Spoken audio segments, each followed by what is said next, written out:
Last year at KubeCon, 65% of the 12,000 attendees were first-timers, and a bunch of those were new to Kubernetes and attending the conference to learn and skill up. Which is cool and all, but a ton of those people were overwhelmed.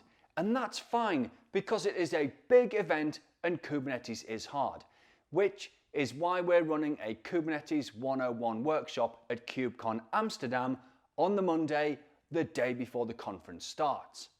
If you sign up, you'll learn all the fundamentals of Kubernetes as an application orchestrator, including what even does it mean to be an application orchestrator. Plus, you'll get your hands dirty deploying an application, breaking it, scanning it up and down, and performing rolling updates.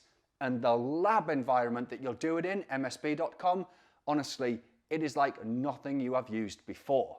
So, if you're going to KubeCon in Amsterdam and you're going there to learn, or maybe you've got friends and colleagues that are going and they want to learn, sign up for my workshop at nigelpoulton.com/KubeCon-Amsterdam for the best way to learn Kubernetes and tackle the conference fully prepared and ready to go. And if you sign up in February, you get early bird pricing of €110.